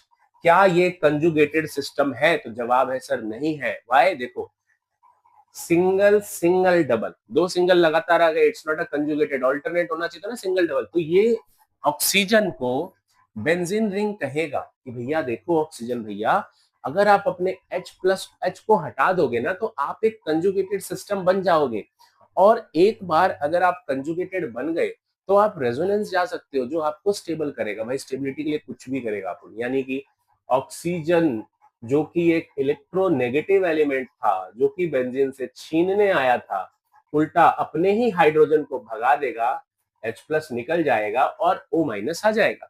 ठीक है, और इसे हम कहते हैं फिनोक्साइड आयन। क्या बन गया ये? Phenoxide ion. H+ निकाल दिया, इसीलिए ये एसिडिक होता है। फिनॉल इज एसिडिक, और क्योंकि फिनॉल ने रेजोनेंस के कारण H+ हटाया तो एसिडिक कैरेक्टर बढ़ गया। ध्यान रखने का, जब भी रेजोनेंस आएगा एसिडिक कैरेक्टर बढ़ेगा, क्योंकि H+ को उसने भगा दिया बाहर, है ना। अब ये कंजुगेटेड सिस्टम का पार्ट है भाई। ऑक्सीजन के पास लोन पेयर है, वो डोनेट करेगा, कौन सा इफेक्ट जाएगा? प्लस आर इफेक्ट जाएगा। आगे का आप जानते हो, प्लस आर इफेक्ट के डायग्राम मैंने आपको सिखाए हैं, आपको उसको ड्रॉ करना पड़ेगा। दूसरी बेसिक कैरेक्टर की अगर मैं बात करूं, जैसे कि एनिलीन, ये क्या था? फिनॉल था। एक मैं एनिलीन की बात करता हूं। बेंजीन पे NH2, देखो यहां पर है लोन पेयर, नाइट्रोजन पे है ना, अमोनियम पे। ये अपने लोन पेयर को क्या करेगा बेटा? डोनेट करेगा। लोन पेयर को देखो, बेसिक कैरेक्टर बताने के लिए हमने क्लास 11th में चैप्टर इक्विलिब्रियम में कुछ टॉपिक्स पढ़े थे कि एसिड बेसिक कैरेक्टर आर्हीनियस से पता लगता है, ब्रॉन्स्टेड एसिड बेस कॉन्सेप्ट था, ब्रॉन्स्टेड लॉरी कॉन्सेप्ट, फिर आया था कंजुगेट एसिड बेस पेयर, है ना। तो देयर आर सो मेनी जो लॉज थे एसिड बेस को बताने के लिए, बहुत सारे आए। 10th क्लास में आपने पढ़ा है, जो H+ डोनेट करता है वो एसिड होता है, OH- अगर डोनेट कर रहा है तो बेस होता है। This was basic Arrhenius concept. फिर आता है लुईस एसिड बेस। तो यहां पर लोन पेयर की बात होती है। जो लोन पेयर को एक्सेप्ट करेगा वो है लुईस एसिड, जो लोन पेयर को डोनेट करेगा वो है लुईस बेस।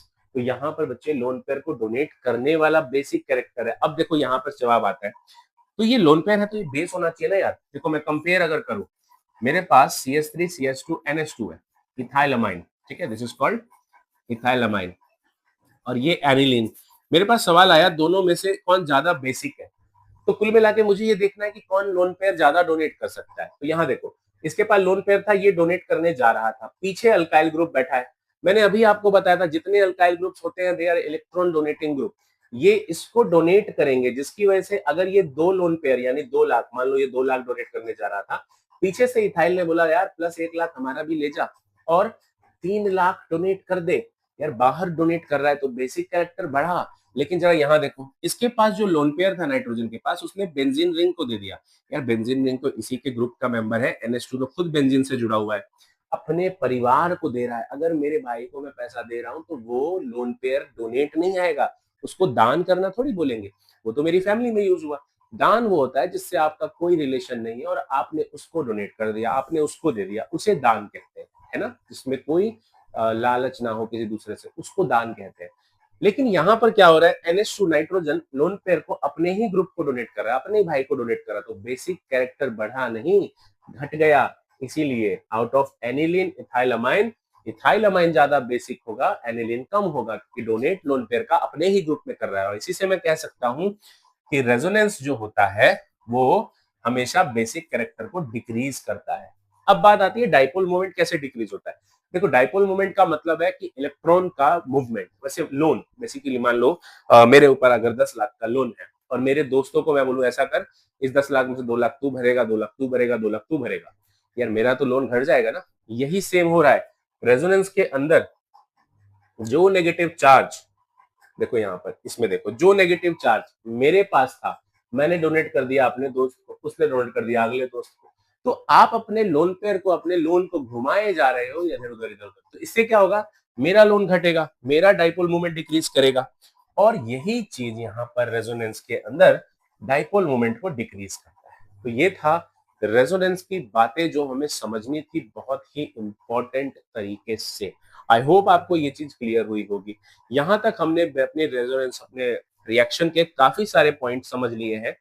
इसके बाद जो हमें समझना है, देखो मैंने आपको स्टार्टिंग में ही बोला था कि पूरी ऑर्गेनिक केमिस्ट्री डिपेंड करती है आपके अटैकिंग रिएजेंट के मोड पे, कि भाई अटैकिंग रिएजेंट अगर इसको पीट रहा है तो कैसे पीट रहा है, हॉस्पिटल पहुंचाएगा मार के कि उसके घर पहुंचाएगा, या क्या होगा, है ना, बेसिक छोटी मोटी चोट आएगी, ये डिपेंड्स ऑन अटैकिंग रिएजेंट। तो हमने पढ़ा अटैकिंग रिएजेंट 3 टाइप के होते हैं, इलेक्ट्रोफाइल, न्यूक्लियोफाइल, फ्री रेडिकल्स। हमने ये जाना कि भाई इसके भी फर्दर टाइप्स होते हैं। जब ये रिएक्ट करता है तो कुछ इलेक्ट्रॉन डिस्प्लेस होता है, इंडक्टिव इफेक्ट, रेजोनेंस इफेक्ट, उसमें से ही कुछ और था। अब अभी भी प्रोडक्ट नहीं बना, अब यहाँ पर क्या होगा ना, इंटरमीडिएट स्टेप आएगा। भाई मैंने किसी को पीटा और वो अस्पताल गया, मेरे पीटने से अस्पताल तक में इस बीच में एक क्रिटिकल सिचुएशन है। सिचुएशन क्या है, एम्बुलेंस को बुलाया जाएगा, उसमें उसको लोड किया जाएगा। तो ये चीज वहां पर हो रही है, यही है इंटरमीडिएट स्टेप, जो कि हमारा नेक्स्ट टॉपिक है। फटाफट इसको नोट करेंगे। तो ये जो रिएक्टिव इंटरमीडिएट स्टेप है हमारा, रिएक्टिव इंटरमीडिएट, ये हमारा अगला टॉपिक है, रिएक्टिव इंटरमीडिएट। इंटरमीडिएट मतलब बीच का स्टेप, रिएक्शन होने से बीच का स्टेप। मैंने पीटा, अस्पताल में भर्ती हुआ, इस बीच का स्टेप, एम्बुलेंस बुलाया, उसको लोड किया, ये सब चीजें रिएक्टिव इंटरमीडिएट स्टेप है। देखो बाकी सभी जगह हम क्या पढ़ते हैं, सीधा प्रोडक्ट से स्टार्ट करते हैं, टाइप्स ऑफ रिएक्शन पढ़ते हैं। अभी बेटा हम लोगों को प्रोडक्ट तक पहुंचने के लिए आधा घंटा हो चुका है, अभी तक हम सिर्फ रिएक्टेंट की तरफ ही घूम रहे हैं। तो ये होती है असली basic concept of chemistry, basic organic chemistry, जहां हम स्टार्टिंग से बात करते हैं, एकदम बेस से बात करते हैं ना। इंग्लिश में सिखाते हैं टेंस वगैरह, उससे पहले हम लोग फ्रेज बनाना, ये सब चीजें सीखते हैं। तो ये वहां से एकदम स्टार्टिंग लेवल से बात कर रहे हैं अपन। चलो रिएक्टिव इंटरमीडिएट में एक इंटरमीडिएट होता है कार्बोकेटायन, जिसे हम लोग कार्बोनियम आयन भी बोलते हैं। It is also called carbonium ion. दूसरा होता है कार्बन आयन, कार्बन आयन। और तीसरा होता है बच्चों फ्री रेडिकल। यहां भी आता है फ्री रेडिकल, जैसे आपका उसमें अटैकिंग रेजेंट में आया था, यहाँ पर भी रिएक्टिव इंटरमीडिएट स्टेप भी एक कार्बन का हमारा फ्री रेडिकल्स है। वैसे इसके अलावा भी बहुत है, कार्बीन्स, नाइट्रीन्स भी है, बट बेसिकली हम लोग बात कर रहे हैं उस चीज की जो हमें 11th और 12th में काम आए, वो हमें ये तीन पढ़ने हैं। तो सबसे पहले टॉपिक पे चलते हैं हम लोग, कार्बोकेटायन या कार्बोनियम आयन पे, कि ये क्या होता है, कार्बोकेटायन या कार्बोनियम आयन। चलो अब इसको देखते हैं। देखिए व्हाट इज कार्बोकेटायन या कार्बोनियम आयन। सो इसमें हम लिखेंगे दे कंटेन्स 3 बॉन्ड पेयर्स। इनके पास 3 बॉन्ड पेयर होते हैं। 6 bond pair electron, 6 bond pair के अंदर इलेक्ट्रॉन्स होते हैं, 6 bond pair electrons. 1 positive charge, एक पॉजिटिव चार्ज होता है, 1 positive charge, and sp2 hybridised carbon, sp2 hybridised carbon होता है। तो ऐसा कार्बन जिसके पास sp2 हाइब्रिडाइजेशन होगा, जैसे कि ये कार्बन है, 3 तो बना लो बेटा बॉन्ड पेयर, ये 3 बॉन्ड पेयर बन गए। बॉन्ड बनने को ही बॉन्ड पेयर बोलते हैं, ठीक है। अच्छा एक बॉन्ड पेयर में 2 इलेक्ट्रॉन होता है, एक यहाँ एक यहाँ, एक यहाँ एक यहाँ, एक यहाँ एक यहाँ। How many electrons are there, 6 bond pair electron. तो यही लिखा है, 3 बॉन्ड पेयर है और 6 बॉन्ड पेयर के इलेक्ट्रॉन्स है। तीसरी बात, इसके ऊपर एक पॉजिटिव चार्ज होता है, पॉजिटिव चार्ज होता है, जो हमने यहाँ पर लिखा है, पॉजिटिव चार्ज होता है। फिर आती है बात हाइब्रिडाइजेशन की। तो देखो कितने सिग्मा है, एक सिग्मा, सिग्मा मतलब सिंगल बॉन्ड, एक सिग्मा, और कोई लोन पेयर नहीं है। हाइब्रिडाइजेशन निकालने का शॉर्टकट है, बहुत ज्यादा शॉर्टकट है, एंट्रेंस में भी यूज करते हैं। Count the total number of sigma and lone pair of electron. क्या है शॉर्टकट हाइब्रिडाइजेशन का, count the total number of sigma and lone pair of electron.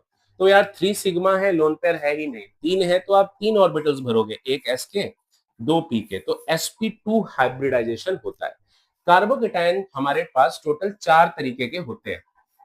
पहला मिथाइल कार्बोकेटायन, फिर प्राइमरी कार्बोकेटायन, सेकेंडरी कार्बोकेटायन और tertiary carbocation. ये हम लोग 4 तरीके के स्टडी करेंगे।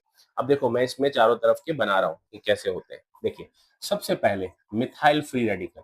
मिथाइल में क्या होगा, तो 3 हाइड्रोजन और पॉजिटिव चार्ज, ये मेरा बन गया methyl free radical, sorry carbocation, methyl carbocation. फिर अगर एक तरफ कोई कार्बन आ गया, बाकी सब जगह हाइड्रोजन है, तो मैं इसको प्राइमरी बोलूंगा, ठीक है, ये प्राइमरी कार्बोकेटायन। अगर मेरे 2 जगह पर कार्बन है, CH3 दो साइड से कार्बन आ गया जिसपे पॉजिटिव चार्ज है, तो ये हो गया सेकेंडरी। और अगर 3 तरफ से कार्बन आ गया तो इसे बोलेंगे टर्शरी, दिस इज टर्शरी। अब सवाल ये है कि इन सभी कार्बोकेटायन में सबसे ज्यादा स्टेबल कौन है। तो यहां पर ध्यान रखना है कि जब हम बात स्टेबिलिटी की करते हैं, स्टेबिलिटी ऑफ कार्बोकेटायन, तो हम लोग किस बेसिस पे बात करते हैं। तो बेटा कार्बोकेटायन की स्टेबिलिटी बताने के लिए इंडक्टिव इफेक्ट यूज होता है। अब आम आदमी इसको इंडक्टिव इफेक्ट बोलेगा। मैं एक एग्जांपल से समझाता हूँ। समझ लो कि ये जो कार्बन पे जिसपे पॉजिटिव चार्ज है ना, इसको अपनी बेटी की शादी करनी है, ठीक है। अब बेटी की शादी करनी है तो पैसा चाहिए। पॉजिटिव चार्ज का मतलब है उसके पास पैसे की कमी है। पैसा मतलब इलेक्ट्रॉन, इलेक्ट्रॉन की कमी है, they are electron deficient. Positive है तो पैसों की कमी है। तो अब ये ढूंढेगा कि मेरे साथ देने वाले कितने लोग हैं, कितने मेरे दोस्त हैं आसपास जो मेरी मदद कर सकते हैं। कार्बन को दिखेगा यार, मांगने जाएगा, इसके पास है कौन दोस्त, 3 दोस्त हैं इस कार्बन के पास। कौन कौन से दोस्त हैं इसके पास? ये जो तीनों दोस्त है ना, ये हाइड्रोजन है। हाइड्रोजन से इलेक्ट्रॉन मांगने जाएगा, हाइड्रोजन कहेगा भैया, कार्बन भैया, हम पूरे पीरियोडिक टेबल के सबसे ज्यादा गरीब आदमी है, हम सबसे छोटे एटम है, हाइड्रोजन, एक ही इलेक्ट्रॉन होता है हमारे पास, वो भी अगर हम आप ही को दे देंगे तो हम तो खत्म ही हो जाएंगे भाई। तो इस कारण से हाइड्रोजन इलेक्ट्रॉन नहीं देता। तो ये बेचारे कार्बन की क्या ही स्टेबिलिटी, क्या शादी कर पाएगा। अच्छा यहाँ पर देखो, इसके पास एक CH3 ग्रुप है। हमने स्टार्टिंग में पढ़ा था इंडक्टिव इफेक्ट में, all alkyl groups are electron donating group. ये बेटा इलेक्ट्रॉन डोनेट करते हैं। तो CH3 कहेगा भाई कार्बन तू टेंशन मत ले, मैं हूं ना, ये फटाफट से अपने इलेक्ट्रॉन डोनेट करेगा कार्बन को। तो बेचारा कार्बन जो शादी कर रहा है बेटी की, उसके पास थोड़ा सा पैसा तो आएगा, उससे ज्यादा स्टेबल ये हो जाएगा। अब जरा यहाँ देखना, इस वाले में देखो, टर्शरी में सीधा सीधा 3 कार्बन ग्रुप है, 3 अल्काइल ग्रुप है। कितना डोनेट करेंगे कि तो बेटी की छोड़ो, अपनी भी शादी करने के लिए पैसे हो जाएंगे उसके पास इतना ज्यादा। तो हाईली स्टेबल टर्शरी कार्बोकेटायन है। याद रखना, मैंने स्टेबिलिटी में बेटी की शादी बोली थी, बेटी की शादी। ध्यान रखना, अपनी बेटी की शादी करना चाह रहा है, ठीक है। तो बेटी की शादी करेगा तो कौन सबसे ज्यादा स्टेबल है? टर्शरी, उससे कम सेकेंडरी, उससे कम प्राइमरी, और सबसे कम मिथाइल। ये है स्टेबिलिटी ऑर्डर। ध्यान रखना, बेटी की शादी। तो सबसे ज्यादा कार्बन किसके पास थे? टर्शरी के पास। वो अल्काइल ग्रुप ने डोनेट किया, उसकी टेंडेंसी बढ़ गई, डोनेटिंग टेंडेंसी, और इलेक्ट्रॉन इतना ज्यादा हो गया कि स्टेबिलिटी बढ़ गई। अब इस चीज को लिखोगे कैसे? क्या बेटी की शादी एग्जाम में तो लिख नहीं सकते। तो एग्जाम में हम क्या लिखते हैं वो मैं बात करता हूँ। देखो एग्जाम में आपको क्या लिखना है, एग्जाम में आप इसकी स्टेबिलिटी को कैसे दिखाएंगे टर्शरी की? आप लिखेंगे tertiary carbocations are most stable because they have 3 alkyl groups। क्या है उनके पास? 3 alkyl groups। they donates the electron to the electron deficient carbon atom. जो इलेक्ट्रॉन डेफिशिएंट कार्बन एटम है, जिसके पास प्लस चार्ज है, उसको इलेक्ट्रॉन डोनेट करते हैं। And increases the electron density on it। Electron density उसमें बढ़ा देते हैं, एंड हेंस बिकम स्टेबल। और इसी से वो क्या हो जाता है? स्टेबल हो जाता है। ऐसे लिखना है। और याद रखना, बेटी की शादी करता है, ठीक है। चलो अगला देखते हैं। कार्बोकेटायन को समझने के बाद, कार्बोकेटायन के समझने के बाद आता है कार्बन आयन को समझना। तो कार्बन आयन क्या चीज है? तो कार्बन आयन क्या है भाई? इसके पास होता है 3 bond pair, 1 lone pair, 1 negative charge, एक नेगेटिव चार्ज होगा, और sp3 हाइब्रिडाइजेशन होगा। फटाफट इसको नोट करिए। तो नोट कर लिया आपने, sp3 हाइब्रिडाइजेशन है, कार्बन आयन में 3 बॉन्ड पेयर है, एक लोन पेयर है, ये सब चीजें हैं, एक नेगेटिव चार्ज भी है, ठीक है। तो कार्बन है, नेगेटिव चार्ज है, 3 बॉन्ड पेयर है, 3 बॉन्ड पेयर के साथ साथ एक लोन पेयर भी है, ठीक है। ये जो 2 बनाए इलेक्ट्रॉन, ये लोन पेयर है। ऐसे थोड़ा सही से बना देते हैं, loan pair with negative charge, ये हुआ। अब ये मेरा बना है बेटा मिथाइल। इसको, इसके भी 4 टाइप है, ठीक है। मिथाइल प्राइमरी, सेकेंडरी, टर्शियरी, इसके भी होंगे। तो ये जो मैंने बनाया ये कौन सा है? ये है मिथाइल कार्बन आयन। अगर मैं एक साइड से कार्बन और लगा दूं CH3, तो ये हो गया मेरा primary carbon ion. It is primary carbon ion with lone pair. अगर 2 साइड से CH3 लग जाए तो ये हो जाता है secondary, number 2, secondary carbon ion. और अगर 3 साइड से CH3 लग गए तो यहां पर ये हो गया tertiary carbon ion. Out of these all मुझे इनकी स्टेबिलिटी का पता लगाना है, कौन स्टेबल ज्यादा होगा। तो अगेन कार्बन आयन की स्टेबिलिटी का पता भी हम लोग इंडक्टिव इफेक्ट से ही लगाते हैं। अब अगेन इंडक्टिव इफेक्ट मतलब डोनेटिंग। पिछली बार मैंने आपको कार्बोकेटायन में समझाया था, बेटे की शादी करने जा रहा था। यहां पर आप एक एग्जाम्पल याद रखो समझाने के लिए स्टेबिलिटी को, इनकम टैक्स का छापा पड़ रहा है। इनकम टैक्स का छापा पड़ रहा है, ठीक है। अब देखो इनकम टैक्स का छापा से समझते हैं कैसे। लोन पेयर का मतलब है कि पहले ही 2 बोरी भरकर पैसा इसके पास है। अब कहीं से इसको ना पता लगता है कि यार मेरे घर छापा पड़ने वाला है। आप याद करो लॉकडाउन वो समय जब डिमोनेटाइजेशन हुआ था, बहुत लोगों के पास में बहुत सारा कैश था, तो उन्होंने क्या किया अपने परिवार में डिस्ट्रीब्यूट किया, काफी लोगों को डोनेट किया, भेजा कि भैया तू रख ले, तू रख ले, तू रख ले, इससे मेरी टेंशन नहीं होगी, मेरे घर पे छापा नहीं पड़े। कई तो भाई सब पैसे इतने बोरी भर भर के फेंक दिए ना कई जगहों पे कि अपना टेंशन थोड़ा सा बच जाए। वही सिनेरियो जरा यहाँ सोचो, इनकम टैक्स का छापा पड़ने वाला है। ये कार्बन ने ढूंढा अपने पड़ोसियों को, अपने दोस्तों को। कौन है इसके दोस्त? हाइड्रोजन, पूरे पीरियोडिक टेबल के सबसे गरीब, सबसे छोटे। ये कहेंगे यार ठीक है यार डोनेट कर रहा है, ला ला ला हमें दे दे। All hydrogen will bifurcate its negative charge, अपने अपने पास जो है ना रखने की कोशिश करेंगे। लेकिन जरा यहाँ देखना प्राइमरी में, ये कौन सा ग्रुप है? It's alkyl group. We know that all alkyl groups are electron donating group, plus I effect show करते हैं। ये डोनेट करेगा कार्बन को। जिस कार्बन पे पहले ही 2 बोरी भरकर पैसा था, जो बेचारा सो नहीं पा रहा इनकम टैक्स के उसमें दुख में, उसके पास 1 बोरी CS3 और रख गया, 3 बोरियां हो गई। भाई कैसे बेचारा करेगा, कहाँ फेंक के आएगा, कोई लेने वाला ही नहीं है। तो यानी स्टेबल कौन ज्यादा हुआ? इससे ज्यादा स्टेबल तो मिथाइल वाला हुआ, क्योंकि उसको टेंशन ही नहीं है, कहाँ भी ठिकाना लगा सकता है। जरा टर्शरी के बारे में सोचना, इस बेचारे के पास 3 अल्काइल ग्रुप है, जो तीनों के तीनों 1 बोरी ला करके रख देंगे। 2 बोरी खुद के, 3 बोरी उनके, 5 बोरी पैसा हो गया इसके पास। क्या इसको नींद आएगी? बेचारा नींद ही नहीं ले पाएगा, सो नहीं पाएगा ढंग से। यानी ये सबसे कम स्टेबल है। तो स्टेबिलिटी ऑर्डर इसकी कुछ ऐसी होती है कि मिथाइल सबसे ज्यादा स्टेबल, फिर प्राइमरी, फिर सेकेंडरी और फिर आता है टर्शरी कार्बन आयन। ये है स्टेबिलिटी ऑर्डर कार्बोकेटायंस, कार्बन आयंस के अंदर।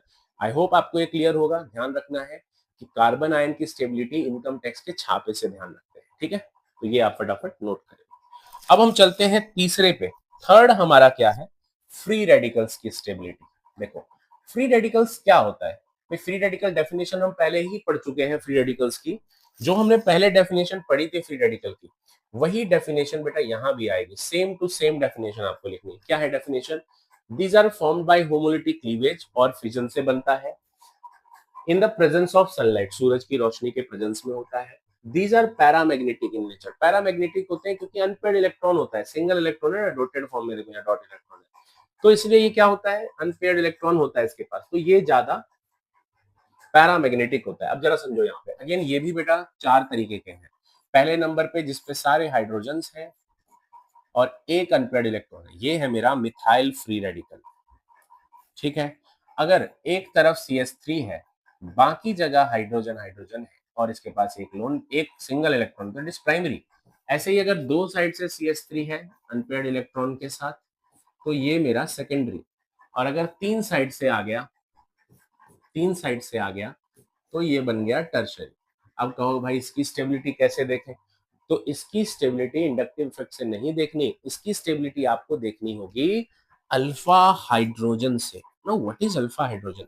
देखो यहाँ पर समझाने के लिए मैं आपको बताऊं, इसकी स्टेबिलिटी याद रखने के लिए याद रखो। पहले बेटी की शादी की, इनकम टैक्स के छापे से बचा। तीसरे नंबर पे वो अपनी शादी करने जा रही है। ये किसकी शादी करेगा? अपनी शादी। अब ध्यान से देखना यहाँ पर, अपनी शादी कैसे कर रहा है। भाई ये बताओ, हमारे गांव में आज भी जैसे बिहार में किसी की शादी होती है ना, तो हम लोग, जैसे मैं भी कईयों में गया हूँ अगुआ बन के, अगुआ होते हैं जो कि शादी करवाते हैं।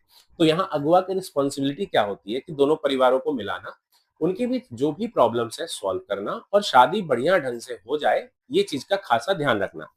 तो यहाँ पर क्या होता है भाई, ध्यान से सुनना मेरी बात को। यहाँ पर हम लोग गए, लड़की लड़की वाले गए, लड़के को घर से देखा, लड़के से बातचीत करी।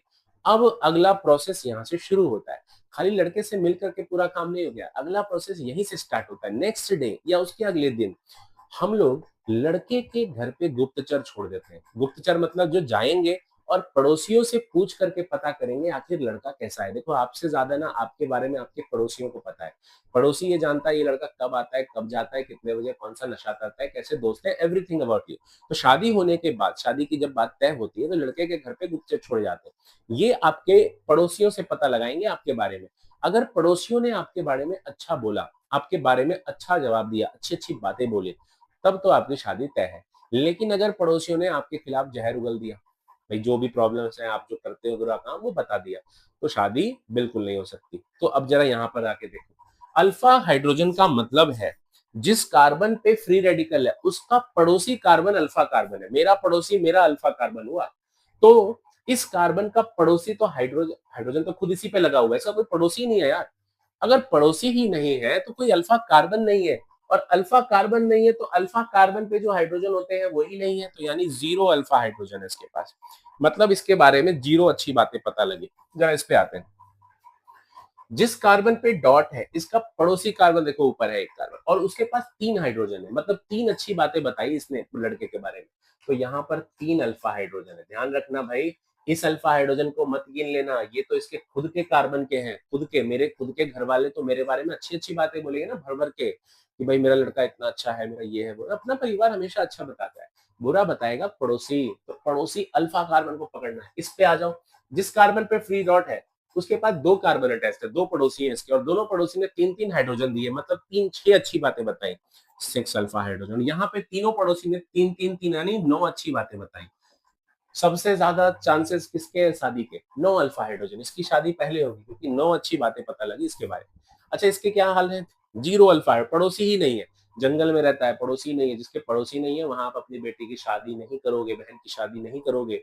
पड़ोसी आर वेरी इंपॉर्टेंट, सोसाइटी बहुत जरूरी है। तो यानी ये सबसे कम स्टेबल है। तो स्टेबिलिटी ऑर्डर में टर्शरी सबसे ज्यादा, फिर सेकेंडरी, फिर प्राइमरी, और फिर आता है मिथाइल। सो ध्यान रखना, शादी के, अपनी शादी करने जा रहे हो तो पड़ोसियों से अच्छी बना के रखो, पड़ोसियों से अच्छी अच्छी बातें निकलवाओ, अल्फा हाइड्रोजन निकलवाओ। तो ये था फ्री रेडिकल का स्टेबिलिटी। आई होप आपको ये बड़े अच्छे ढंग से समझ में आया होगा। फटाफट इसको नोट करो। अभी हम बात करेंगे कुछ ऐसी बेसिक्स रिएक्शन की, मतलब बेसिक रिएक्शन की, जो कि आपके 11th में, आपके 12th में बार बार यूज होगा। मतलब आप अगर इसको समझ लेते हैं ना तो आपको समझने में दिक्कत नहीं होगी। तो अभी तक जो भी हमने पढ़ा बेसिक रिएक्टेंट्स के बारे में, कैसे बनता है, इसके बाद हम लोग अब कुछ टाइप्स ऑफ रिएक्शंस पढ़ेंगे। जैसे कि कुछ इंपॉर्टेंट रिएक्शन है बेटा, जैसे एक आता है हमारे पास सब्स्टिट्यूशन रिएक्शन। सब्स्टिट्यूशन रिएक्शन बहुत ज्यादा सवाल आते हैं इससे। एक होता है एलिमिनेशन रिएक्शन। एलिमिनेशन रिएक्शन, इन दोनों का हम समझेंगे, और एक रिएजेंट में बताऊंगा आपको इन दोनों के लिए। जैसे मान के चलो मेरे पास कोई अल्काइल हैलाइड है, मेरे पास कोई कार्बन के साथ साथ हेलोजन जुड़ा हुआ है, CH3CH2Cl। क्या बोलेंगे इसको? 2 क्लोरो इथेन, 2 हाइड कार्बन है, आप इथेन बोलते हैं इसको, 10th में पढ़ के आए हो ना। तो क्लोरीन लगाए तो क्लोरो इथेन।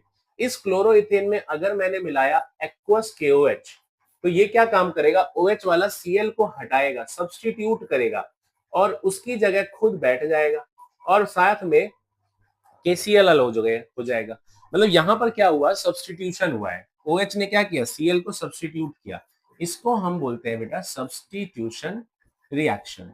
लेकिन यहीं पर अगर मैं एक्वस KOH की जगह, बाकी सब कुछ सेम रहेगा, देखो Cl वही है, KOH भी वही है, लेकिन एक्वस की जगह अल्कोहलिक KOH यूज कर लेता हूँ। इथेनॉलिक, मतलब इथेनॉल के साथ, अल्कोहल के साथ KOH यूज करता है, इसको कहते हैं अल्कोहलिक KOH। तो अब यहाँ पर सब्स्टिट्यूशन नहीं होगा, अब होगा एलिमिनेशन। इसे कहेंगे बीटा एलिमिनेशन। मतलब अल्फा पोजीशन के साथ साथ कार्बन बीटा से भी जाएगा। भाई अल्फा कौन? जो कार्बन जिस पे Cl लगा है वही कार्बन अल्फा कार्बन है, उसका पड़ोसी बीटा कार्बन है। मैं यहाँ पे ना आपको अल्फा कार्बन की कुछ डेफिनेशन दूंगा, बहुत इंपॉर्टेंट वाली। तो जिस कार्बन पे Cl है वही अल्फा कार्बन है, तो उसका पड़ोसी है बीटा। तो अल्फा से भी जाएगा और बीटा से भी जाएगा। तो यहाँ क्या होगा? CH2 double bond CH2, Cl यहां से निकला और उसके पड़ोसी से हाइड्रोजन निकला, तो इसे कहेंगे बीटा एलिमिनेशन। और ये तुम्हारा जो मेन आया इसे है अल्कीन बन गया, यानी इथीन बन गया। This is called beta elimination reaction. फटाफट इसको नोट करो, फिर इसका रीजन बताता हूँ क्या है। तो यहाँ पर हमने देखा बेटा, अगर आप एक्वस KOH यूज करते हैं तो सब्स्टिट्यूशन होता है, जबकि अल्कोहलिक KOH यूज करने पे एलिमिनेशन होता है। क्या इसका कारण है? देखिए, इसका मतलब एक सवाल आता है, मैं इसको क्वेश्चन के फॉर्मेट में लिख देता हूँ, बहुत फेमस अच्छा क्वेश्चन है, कि in case of aqueous KOH substitution occur, but in case of alcoholic KOH elimination occur।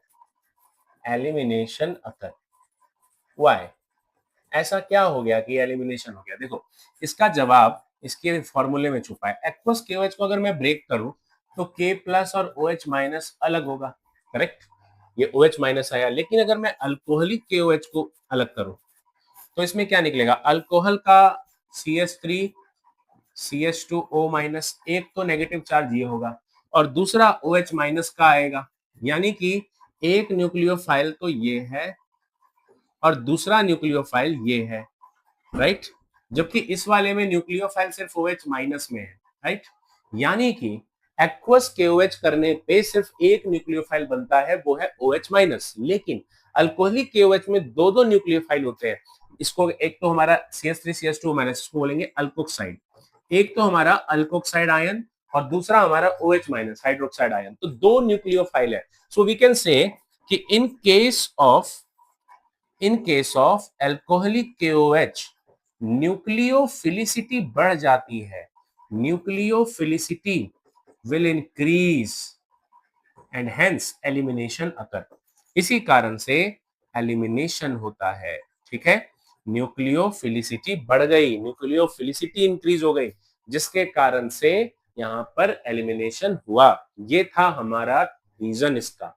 Very important भाई, कन्वर्जेंस में ना बहुत काम आता है ये कॉन्सेप्ट।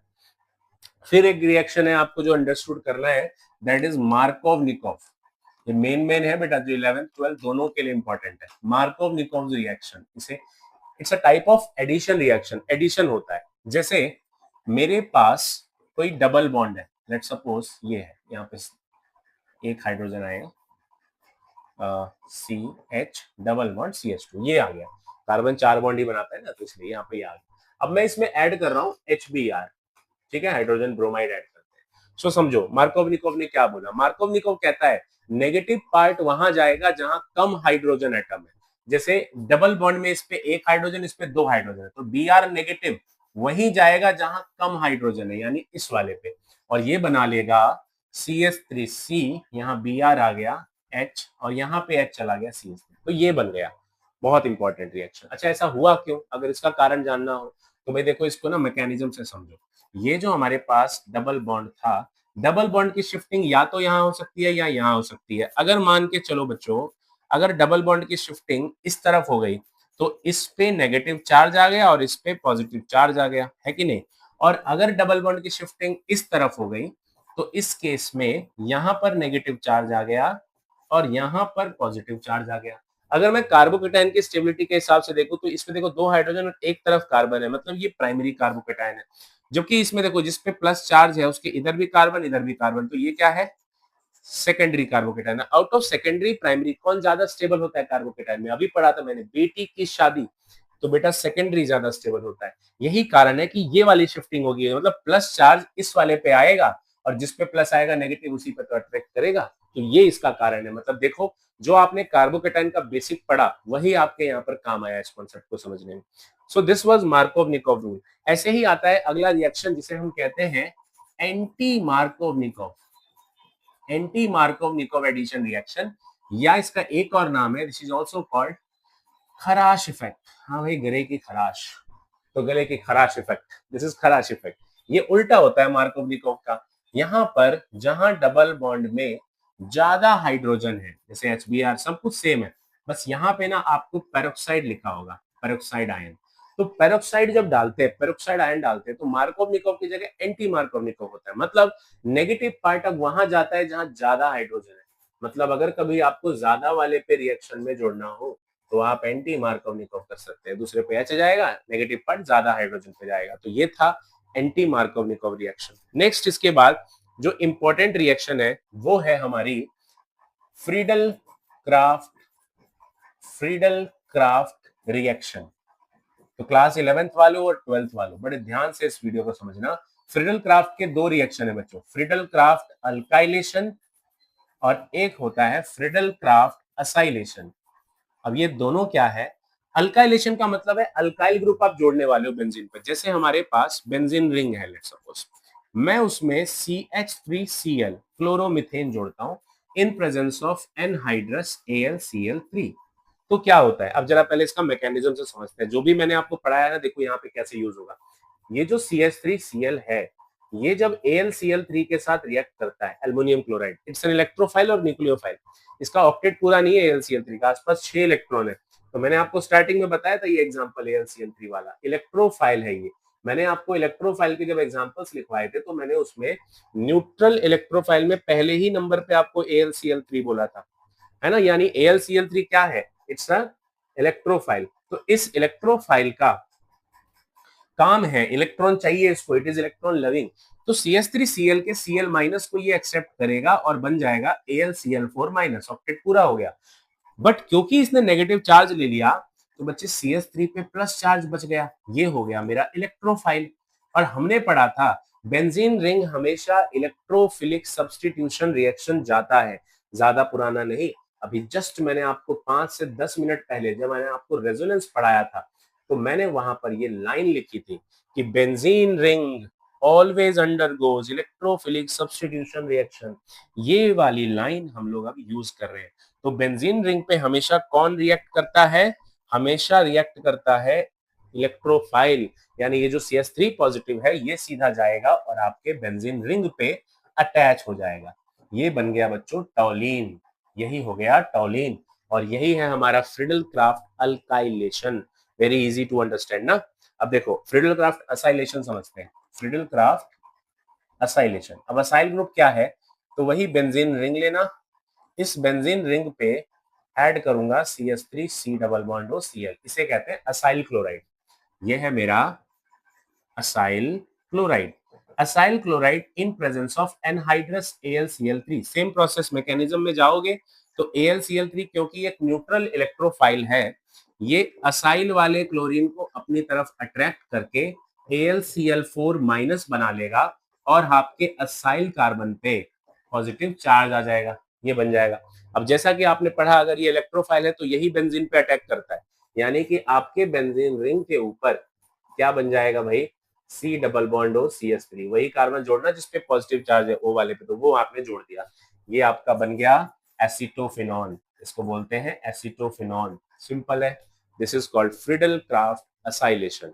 अब जो है नेक्स्ट हम लोग पढ़ेंगे कुछ ऐसी चीजें जो हर चैप्टर में काम आएंगी, जैसे कि बेटा नाइट्रेशन, जैसे कि क्लोरीनेशन या हेलोजिनेशन कह लो इसको, क्लोरीनेशन, जैसे कि सल्फोनेशन। ये 3 ऐसी चीजें हैं जो हर चैप्टर में आपके काम आएंगे। क्लास 12th में अगर आप हैं तो आपके पास 4 ऑर्गेनिक के चैप्टर पढ़ते हैं मेनली।